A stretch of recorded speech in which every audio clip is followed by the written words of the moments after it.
जय सिया राम। हमारे धर्मशास्त्रों में कर्म को प्रधान बताया गया है, उसमें भी सत्कर्म हो तो फिर क्या कहने। और ऐसे सत्कर्म जिसका पुण्य कभी क्षय ना हो, जिसका कभी समापन ना हो, जो कभी खत्म ना हो, ऐसे ही एक तिथि आ रही है अक्षय तृतीया। इस दिन आप किस प्रकार से पूजन करें, वो क्या खास उपाय करें जिससे कि भगवान की कृपा आप पे बरसे, ये सब बताने के लिए आपके सामने उपस्थित हैं आपके चिर परिचित ज्योतिषाचार्य आशीष कुमार जी। स्वागत है आपका। जय सिया राम। जय सिया राम। तो ये बहुत ही महत्वपूर्ण दिन है, नाम ही है अक्षय तृतीया। अक्षय मतलब जिसका कोई क्षय ना। क्या खास बता रहे हैं? अक्षय तृतीया ये बहुत ही शुभ तिथि होती है, और जैसा कि अभी आपने बताया, अक्षय जिसका कभी क्षय ना हो, और इस तिथि पर कोई भी यदि हम शुभ कार्य करते हैं तो उसका कभी क्षय नहीं होता।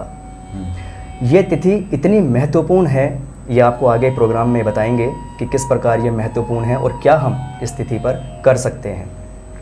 ये इतनी महत्वपूर्ण तिथि है कि यदि हम इस तिथि पर कोई भी शुभ काम करना चाहते हैं, कोई भी शुभ कार्य करना चाहते हैं, किसी शुभ कार्य की शुरुआत करना चाहते हैं, तो कोई मुहूर्त देखने की भी आवश्यकता नहीं होती। और जिसका नाम के हिसाब से या कुंडली के हिसाब से, जन्मतिथि के हिसाब से विवाह भी नहीं सूझता हो, वो इस तिथि पे अगर विवाह भी कर लेता है तो अत्यंत फलदायी माना जाता है। अच्छा। शुभ माना जाता है। यानी कि विवाह के लिए भी ये तिथि उपयुक्त समय है, बड़ी शुभ मानी गई है। और अक्षय तृतीया के और बहुत सारे महत्व हैं, वो आपको बताएंगे। लेकिन एक चीज़ मैं यहाँ पर आपको ये बता देना चाहता हूँ कि ये इतनी महत्वपूर्ण तिथि है कि जो हमारे 4 युग हैं, जैसे सतयुग, त्रेता युग, द्वापर युग, कलयुग, इनमें से जो त्रेता युग है इसका आरंभ भी इसी तिथि को हुआ था। इसीलिए इसको युगों के आरंभ की तिथि भी माना जाता है, युगादि तिथि भी इसको कहा जाता है। और इसी दिन हमारे जो किसान भाई हैं, जिनकी फसल कटने के बाद में जो बंजर ज़मीन होती है उसको जो जोतने का आरंभ किया जाता है, उपजाऊ बनाने का आरंभ किया जाता है, वो भी इसी तिथि से किया जाता है। हमारे किसान भाइयों का नव वर्ष इसी तिथि से स्टार्ट होता है। तो ये कितनी शुभ तिथि है, कितना इसका महत्व है। उसके बाद में इस दिन गंगा स्नान का बहुत महत्व है। अगर व्यक्ति इस तिथि में इस दिन गंगा स्नान करते हैं तो जन्म जन्म के पापों से मुक्ति मिल जाती है। और यदि वो किसी पावन गंगा के तट पर स्नान नहीं कर पाते हैं तो वो अपने घर में रहकर ही अपने नहाने के जल में थोड़ा सा पहले गंगा जल डालें, उसके बाद में फिर पानी भर करके अपने घर में ही स्नान करें। बड़ा शुभ माना जाता है, जन्म जन्म के पापों से मुक्ति मिल जाती है।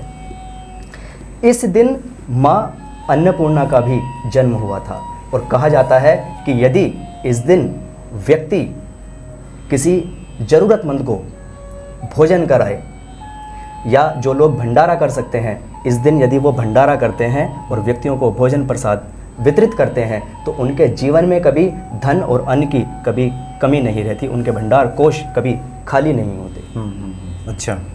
और ज़रूरी नहीं है कि आप, अगर किसी व्यक्ति की ऐसी सामर्थ्य नहीं है कि वो भंडारा कर पाए, तो वो 1, 2, 3, 4 जितना भी उसकी श्रद्धा है, वो यदि एक व्यक्ति को भी इस दिन भोजन करा देता है तो उसके जीवन में कभी धन की कमी नहीं होती और कभी उसके जीवन में अन्न की कमी नहीं होती। धन अन्न की कभी उसके जीवन में कमी नहीं होती, उसका जीवन सुखों से परिपूर्ण हो जाता है। उसके बाद में यह तिथि मैंने बताया कि विवाह के लिए भी बड़ी शुभ होती है। इस दिन यदि आप कोई भी शुभ कार्य या कोई सामान लेना चाहते हैं, जैसे कि यदि इस दिन आप कोई प्रॉपर्टी खरीदना चाहते हैं, कोई दुकान खरीदना चाहते हैं, कोई प्लॉट खरीदना चाहते हैं, तो उसके लिए बेहद खास दिन है। आप यदि इस दिन प्रॉपर्टी खरीदते हैं, प्रॉपर्टी लेते हैं, दुकान, मकान, फैक्ट्री, ऑफिस लेते हैं या उसका इनॉग्रेशन करते हैं, तो आपके जीवन में कभी भी भूमि का क्षय नहीं होता, यानी कि आपके जीवन में वृद्धि होती चली जाती है। आप प्रॉपर्टी लेते हैं तो प्रॉपर्टी के योग ऐसे बन जाते हैं आपके जीवन में कि आप एक के बाद में आप दोबारा लें या तीसरी बार लें, उसकी संभावनाएं बहुत अधिक बढ़ जाती हैं। इस दिन आप लक्ष्मी जी के साथ साथ विष्णु जी की पूजा कीजिए। कहते हैं, जैसे अभी बताया ना, अक्षय, जिसका कभी क्षय ना हो। तो कौन व्यक्ति चाहता है कि हमारे घर से लक्ष्मी जाए, लक्ष्मी का क्षय हो? तो इस दिन आप भगवान हरि विष्णु जी की विधिवत पूजा कर सकते हैं। बहुत शुभ माना जाता है, अत्यंत फलदायी, लाभकारी होता है।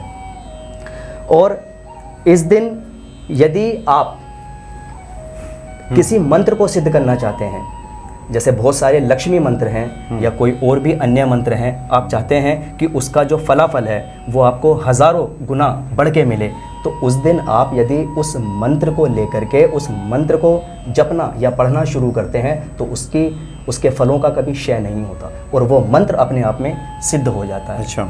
जैसे बहुत सारे व्यक्ति होते हैं ना, किसी मंत्र को जपना चाहते हैं, जैसे कई बार हमसे भी पूछते हैं कि गुरुजी हम कौन सा मंत्र का जाप करें या कब से उसकी शुरुआत करें। तो इस तिथि को आप नोट कर लीजिए, 22 अप्रैल अक्षय तृतीया है।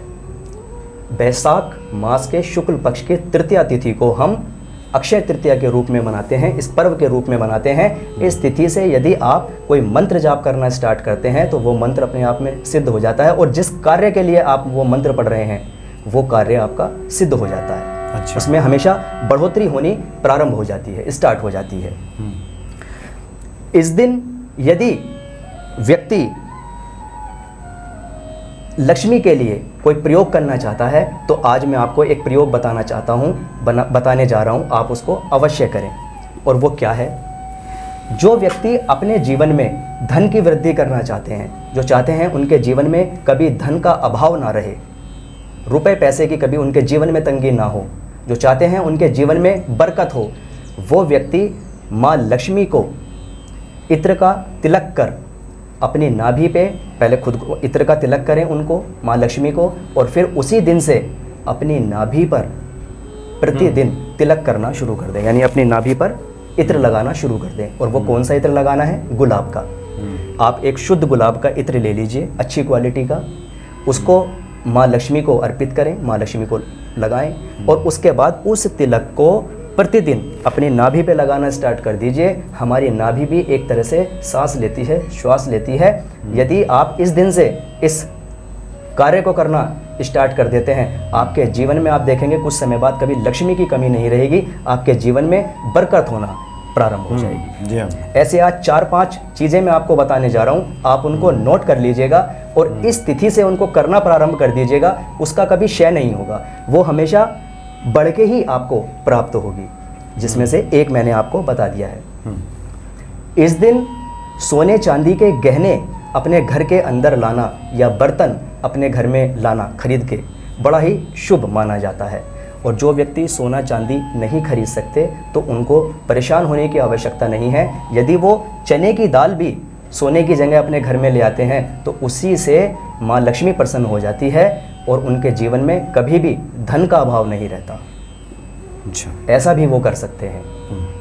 उसके बाद में इस दिन दान का बड़ा महत्व है और वो दान कुछ भी हो सकता है।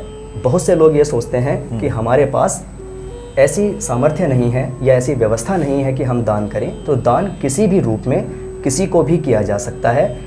और इस दिन यदि आप अपनी सामर्थ्य अनुसार आप कुछ भी दान कर दीजिए, कोई छोटा मोटा दान कर दीजिए। श्रम दान होता है, रक्त दान होता है, बहुत सारे दान होते हैं। आप कुछ भी इस दिन दान अवश्य कीजिए। यदि आप इस दिन दान करते हैं तो कर्ण के समान आप दानी हो जाते हैं और ईश्वर आपको इतना सामर्थ्यवान बना देता है कि कभी भी आपको लेने की आवश्यकता नहीं पड़ेगी। आपका हाथ हमेशा ऐसे ही रहेगा देने योग्य, कभी लेना नहीं पड़ेगा। यदि आप कुछ भी दान इस तिथि को कर देते हैं, उसका कभी क्षय नहीं होता। जी हाँ, जी हाँ। और मनोज जी, एक बड़ी अच्छी बात मैं बताने जा रहा हूँ। ये बड़ी पुण्य तिथि है।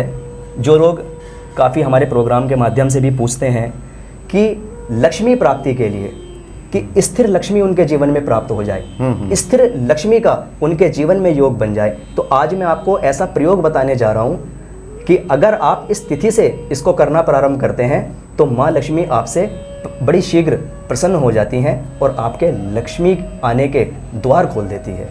और वो क्या है कि कहीं से आप ओरिजिनल स्फटिक का श्री यंत्र प्राप्त कर लीजिए। उस श्री यंत्र को आप एक नीचे प्लेट वाला, वो गोल्ड प्लेटेड भी आता है, चांदी की प्लेट पर भी आता है और तांबे की प्लेट पर भी आता है, मेटल की प्लेट पर भी आता है, कोई भी नहीं तो आप कागज़ पे बना हुआ श्री यंत्र भी इस्तेमाल में ले सकते हैं।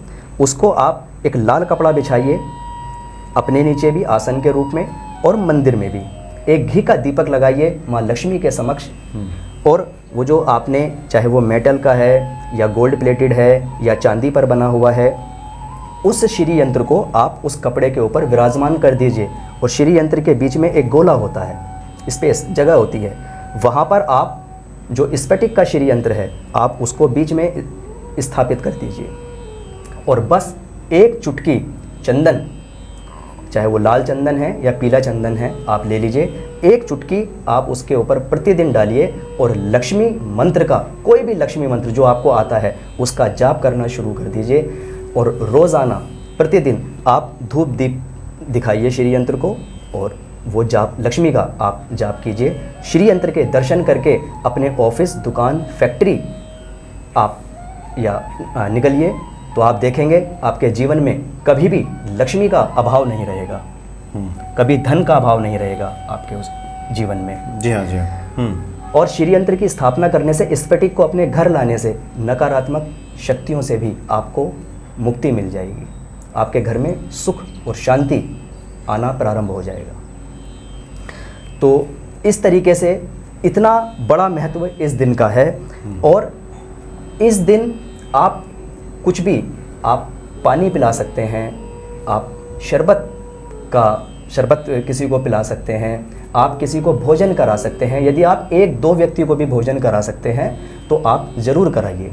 और बहुत सारे लोग तो इस दिन भंडारा करते हैं, तो जो भंडारा करना चाहते हैं, इससे पुण्यतिथि कोई नहीं है, कभी क्षय नहीं होता ना उनके जीवन में, और जो उस भंडारे को खा लेता है उसका जीवन भी धन्य हो जाता है। क्योंकि कहते हैं कि यदि आप किसी को बांट रहे हैं और कोई आपका खा रहा है तो आप भी किसी का खा पाएंगे, आपके जीवन में भी ऐसे योग बन जाते हैं। तो इस दिन आप इन सभी बातों का ध्यान रखें। और जो भी इस दिन कोई शुभ कार्य करना चाहते हैं या अपने घर में कोई वस्तु, चीज़ लाना चाहते हैं, उसके लिए ये बड़ी पुण्य तिथि है। आप इस दिन अपने घर में कुछ भी ला सकते हैं, उसके लिए कोई मुहूर्त देखने की भी आपको आवश्यकता नहीं है।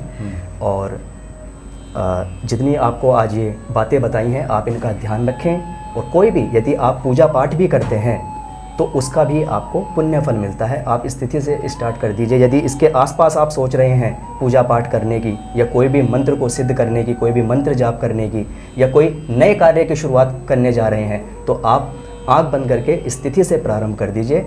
आपका वो कार्य हमेशा सिद्ध होता चला जाएगा, कभी उसका क्षय नहीं होता। जो भी व्यक्ति अपने जीवन में किसी भी चीज़ को सिर्फ और सिर्फ बढ़ाना चाहते हैं, कभी नहीं चाहते कि वो कम हो, आप इस दिन से उस कार्य को करना शुरू कर दीजिए। आपके जीवन में उसके अच्छे और शुभ परिणाम ही मिलेंगे। जी हाँ, जी हाँ। जो भी शुभ कार्य आप करेंगे, सत्कर्म करेंगे जी, उसका कभी अंत नहीं होगा, कभी क्षय नहीं होगा, कभी कमी नहीं आएगी। अच्छा, उस दिन लोग उपवास भी कर सकते हैं क्या? हाँ बिल्कुल। वैसे तो देखिए उस दिन भंडारे का दिन है, लोग भंडारा करते हैं और खाते हैं। तो करने को तो जो आपका भाव है या जो आपका मन करता है उस दिन आप कुछ भी कर सकते हैं। नहीं, सही कहा आपने। चूँकि अभी हनुमान जन्मोत्सव पे जी जो आपने बातें की थी जी, और उसमें कहा गया था कि आप हनुमान जी किस तरह पूजा करें, उपवास भी रख सकते हैं जी, तो बहुत से लोगों ने लिखा कि उस दिन तो भंडारा भी होता है। हाँ जी, हाँ जी। भंडारा कब खाएं? इसीलिए हम कह रहे हैं, देखिए हालांकि वो बात मैंने भंडारे उस दिन इसलिए कही थी व्रत रखने के लिए कि जो लोग व्रत रखना चाहते हैं, क्योंकि वो तो साल भर में एक दो बार ही आती है हनुमान जन्मोत्सव, 2 बार लोग बनाते हैं। लेकिन जो लोग व्रत रखना चाहते हैं हनुमान जी के लिए, या उस दिन पूर्णिमा तिथि भी होती है, व्रत रखना चाहते हैं, उनके लिए वो बात बोली थी। बाकी जो लोग भंडारा करना चाहते हैं या भंडारा खाना चाहते हैं, वो बाकी की जो अन्य चीज़ें हैं, अन्य पूजा पाठ हैं, वो ज़रूर कर सकते हैं। जी हाँ, जी हाँ। तो बड़ा ही महत्वपूर्ण ये समय है और आपने बड़े विस्तार से सब चर्चा कर दी है।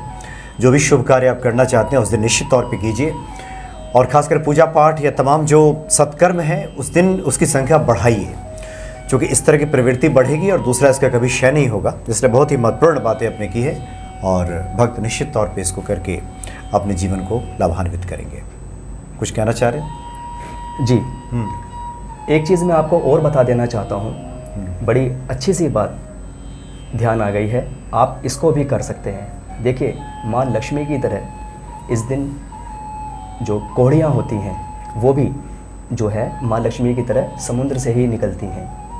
तो इस दिन यदि आप माँ लक्ष्मी और भगवान हरि विष्णु की मूर्ति के साथ में कुछ पीली कोढ़ियाँ पीले कपड़े में बांध करके और उनको अपनी तिजोरी में या फैक्ट्री, दुकान, ऑफिस के या अपने गले में यदि आप रखते हैं और प्रतिदिन उनका धूप दीप करते हैं और बाद में समय समय पे साफ़ सफाई भी करते रहिए, यदि आप ऐसा करते हैं तो उससे भी माँ लक्ष्मी शीघ्र प्रसन्न होती हैं और आपके जीवन में धन धान्य के दरवाजे खुल जाते हैं। आपके जीवन में धन धान्य की वृद्धि होनी शुरू हो जाती है, बरकत होनी शुरू हो जाती है। ऐसा भी कहते हैं कि रुका हुआ काम भी चल पड़ता है, क्योंकि ये अक्षय तृतीया है जिसका कभी क्षय नहीं होता। तो लक्ष्मी के रूप में अगर आप कुछ उपायों को करते हैं तो उनका भी कभी क्षय नहीं होता। लक्ष्मी सदैव आपसे प्रसन्न रहती हैं, तो आप इस उपाय को भी शामिल कर सकते हैं। मैं ज़्यादा से ज़्यादा आप सभी को बताने का प्रयास करता हूँ और बाकी मैं ईश्वर से प्रार्थना करता हूँ कि आप सभी जितनी भी आपको बातें बताई गई हैं आप इनको करेंगे और इसका शीघ्र फल माँ लक्ष्मी, माँ हरि विष्णु की कृपा से आपको प्राप्त हो। चलिए, बहुत बहुत धन्यवाद आपका। जय सिया राम। जय सिया राम। जय सिया राम।